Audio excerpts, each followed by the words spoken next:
தந்தை, மகன், தூய ஆவியானவர் நம்ம நிறைவாக ஆசீர்வதிப்பாராக.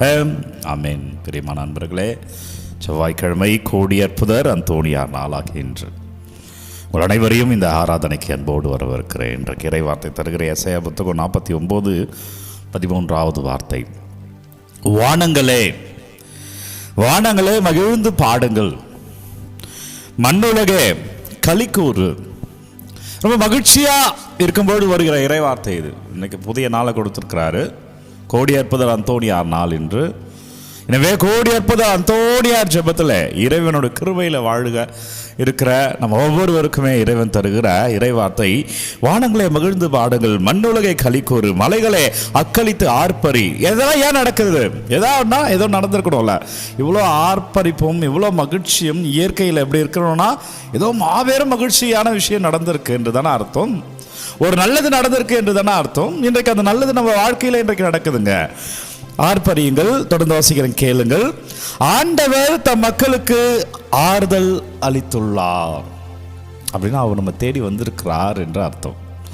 இன்றைக்கு நம்மை ஆசீர்வதிக்கிறார் என்று அர்த்தம். இன்றைக்கு நம்மை தொடுகிறார் என்று அர்த்தம். இன்றைக்கு கிருபையிலே நம்மை நிலைநிறுத்துகிறார் என்று அர்த்தம். அவர் வல்லமையிலே நம்ம வாழ்வோம் பிரியமான இறை பிள்ளைகளே என்று அர்த்தம். எனவே பிரியமானவர்களே, ஆண்டவர் தம் மக்களுக்கு ஆறுதல் அளித்துள்ளார், சிறுமையுற்ற தம் மக்கள் மீது இரக்கம் காட்டியுள்ளார். சிறுமையுற்ற மக்கள் அன்னைக்கு இஸ்ராயல் மக்கள், இன்னைக்கு நம்ம எல்லாருமே தான் ஏதாவது ஒரு கையில் சிறுமையை சந்திக்கிறோம்ல, அவமானங்களையும் பிரச்சனைகளையும் சந்திக்கிறோம்ல. ஆண்டவர் என்ன சொல்றாருன்னா, நான் உனக்கு ஆறுதல் அளித்திருக்கிறேன். இப்போ ஒரு கட்சியில் இன்னொரு கட்சி ஆறுதல் அளிச்சா ஆட்சி அமைக்கலாம்ல, அப்படிதானே இன்றைக்கு. அதே போல ஆண்டவர் நமக்கு ஆறுதல் அளித்துள்ளார் அப்படின்னா என்னன்னா, நான் உன் கூட இருக்கிறேன், உன்னை பலப்படுத்துறேன், உன்னை ஆசீர்வதிக்கிறேன். எப்பேற்பட்டது என்றால், சிறுமையுற்ற தம் மக்கள் மீது அவர் இரக்கம் காட்டியுள்ளார். நீ எங்கெல்லாம் விழுந்தியோ, நீங்க எங்கெல்லாம் சிறுமையுற்றாயோ, நீ எங்கெல்லாம் கஷ்டப்பட்டாயோ, அந்த இடங்களில் தான் என் ஆறுதல் உன்னை தூக்கி விடும். அந்த இடங்களில் தான் என் ஆறுதல் உன்னை காப்பாற்றும். அந்த இடங்களில் இருந்தெல்லாம் என் ஆறுதலாய் எனக்கு பிரியமான மகளே, மகளே, மகனே, நீங்கள் வாழ்வீர்கள். நன்றி அப்பா, வார்த்தைக்கு நன்றி, ஆறுதலுக்கு நன்றி. செவ்வாய்க்கிழமை கோடி அற்புதரே உம்மை துதிக்கிறோம். ஆண்டவரே நன்றி அப்பா, எங்களை வழி நடத்துங்க ஆண்டவர், ஆசீர்வதிங்க தகப்பனே. நன்றி ராஜா, நன்றி அப்பா. எனவே பிரியமான அன்பு பிள்ளைகளை, ஆண்டவரை ஆர்ப்பரித்து அவர் அபிஷேகத்தை பொழிகிறார். அப்போ நம்ம என்ன பண்ணணும்னா, இன்னைக்கு நற்செய்தியில் ஆண்டவர் அன்பு கட்டளை கொடுக்குறாரு. மத்தேயு நற்செய்தி 5வது அதிகாரம் 43 - 58 வரை போய் படிச்சுட்டு வாங்க, அப்போ தான் புரியும் உங்களுக்கு. 5வது அதிகாரம் மத்தேயு நற்செய்தி 43 - 48 வரை. பகைவரிடம் வெறுப்பு கொள்வாயாக என கூறப்பட்டதை கேட்டிருக்கின்றீர்கள். பழைய ஏற்பாட்டில் பகைவர்கிட்ட வெறுப்பு கூறு, அன்பு செய்வர்கிட்ட அன்பு செய் அப்படின்னு. ஆனால் ஏன் சொல்கிறார், பகைவரிடம் வெறுப்பு கொள்வாயாக என கூறியிருப்பதை கேட்டிருக்கின்றீர்கள், ஆனால் நான் உங்களுக்கு சொல்கிறேன், உங்கள் பகைவரிடம் அன்பு கூறுங்கள், உங்களை துன்புறுத்துவதற்காக இறைவனிடம் வேண்டுங்கள். இது உண்மையா சாத்தியமா? யோசிச்சு பாருங்க. உங்கள் பகைவரிடம் நீங்கள் அன்பு கூறணுமா? உங்களை துன்புறுத்துவதற்காக ஜெபிக்கணுமா? சாத்தியமா? ஆண்டவர் பிறரை மன்னிக்க சொல்லுகிறார். சாத்தியம் என்றால் சாத்தியம்தான். 2 விஷயம் இதில் நான் சொல்ல ஆசைப்படுறேன். ஒன்று, பிறரை மன்னிக்கிற பொழுது என்ன நடக்கிறது என்றால், அவங்க மேல நம்ம இரக்கம் கொள்கிறோம் என்பதை விட நம்ம ரொம்ப சந்தோஷமா இருக்கும். சில காட்சிகள்லாம் வரல, திரைப்படங்கள்லாம் ரொம்ப சந்தோஷமா இருக்கு, எனவே பொழைச்சு போ அப்படின்னு சொல்லுவார் ஹீரோ இல்லையா?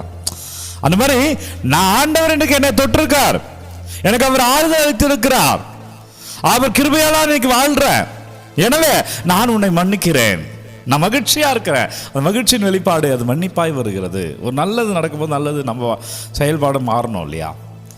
எனவே அவர் உன்னை ஆசீர்வதிக்கிறார்.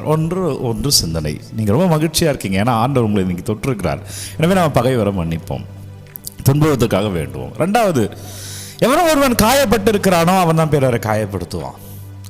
என் மனசுக்குள்ள வஞ்சனை வெறுப்பு இருக்கிறது என்றால் நான் காயத்தை தான் வெளிப்படுத்துவேன், ஏன்னா எனக்கு உள்ள அதுதான் இருக்கு. என்ன சட்டியில் இருக்கோ அதுதான் அகப்பையில வரும் என்பார்கள் அல்லவா? எனக்குள்ள காயங்கள் இருக்கிற போது காயம்தான் வரைக்கும். உங்களை சுற்றி யார் உங்களை வெறுக்கிறாங்களோ அவர்களாம் காயப்பட்டவர்கள். அவங்களுக்கு நேசிப்புன்னா என்னன்னு தெரியல, ஏன்னா அவங்களுக்குள்ள நேசிப்பு இல்லை. அன்பு என்றால் என்னன்னு தெரியல, எனவே அன்பு இல்லை. எனவே உங்கள் வீட்டில் இருக்கிறவங்க காயப்படுத்துகிறாங்களா, நீங்கள் அவங்களை நேசிங்க. நீங்கள் அவர்களை நேசியுங்கள். மத்தேயு நற்செய்தி 15வது அதிகாரம் 16 வார்த்தை சொல்கிறது, உங்கள் நற்செயல்களை பார்த்து அவர்கள் மாறுவார்கள். நற்செயல்கள், அவங்களை நீங்கள் அன்பு செய்கின்றார் ஆண்டவர். அவர்கள் காணாத ஒன்று அந்த அன்பு. அவங்க அதெல்லாம் வெறுப்பு கொடுத்துட்டே இருக்கிறாங்க, ஏன்னா அவங்க அன்பை காணவில்லை, எனவே உங்களை வெறுக்கிறார்கள். நீங்கள் அன்பு செஞ்சு பாருங்கள், நீங்கள் அவங்களுக்காக ப்ரேயர் பண்ணி பாருங்கள், வாழ்க்கை மாறும் என்கிறார். நன்றி ஆண்டவர், இந்த வார்த்தைக்கு நன்றி அப்பா, சிந்தனைக்கு நன்றி ஆண்டவரே. கோடி அற்புதரே, ஒவ்வொரு பிள்ளைகளுடைய கருத்துக்களையும் அந்தோனியாரே ஆண்டவரிடம் ஒப்பு கொடுக்குறேன். அந்தோனியாரே, நீங்கள் எங்களுக்காக சொல்வீங்க அப்பா, உங்களிடம் பாதத்தில் வைக்கிற இயேசுவே, நற்கருணை ஆதரே எங்களை தொடுங்களப்பா. அப்பா, எங்களை ஆசீர்வதிங்க. நம்ம கிருபையால் ஆண்டவர் உங்கள் வல்லமையிலே வாழ வல்லமையான இறைவன் நம்மை தொடுவாராக. ஆண்டவர் இயேசு சாமியின் கிருபையில் அபிஷேகமாய் வாழ்வோமாக. தலை வணங்கி இந்த ஆசீர்வாதத்தை பெற்றுக்கொள்வோம். எல்லாம் வல்ல இறைவன் நம்மை தந்தை, மகன், தூய ஆவியார் நம்மை நிறைவாக ஆசீர்வதிப்பாராக. இந்த நாளும் இனிய நாளே. நண்பர்களே, ஒவ்வொரு நாளும் விடியற் காலை 3 மணிக்கு இந்த ஆராதனை வாழை கொண்டிருக்கிறோம். யாருக்கு தேவை நினைக்கிறீங்களோ அவங்களோட பகிர்ந்து கொள்ளுங்கள். மீண்டும் அறிவிக்கிறேன், 1 இயர் டிப்ளமோ கோர்ஸ் வருகிற ஞாயிற்றுக்கிழமை தொடங்குது. அதில் நீங்கள் ஜாயின் பண்ணணும்னா நீங்கள் நேரடியாக வருகிற ஞாயிற்றுக்கிழமை பாச சென்டர் வரலாம். மாதத்தில் ஒவ்வொரு மாதமும் 2வது ஞாயிற்றுக்கிழமை கிளாஸ் நடக்கும்.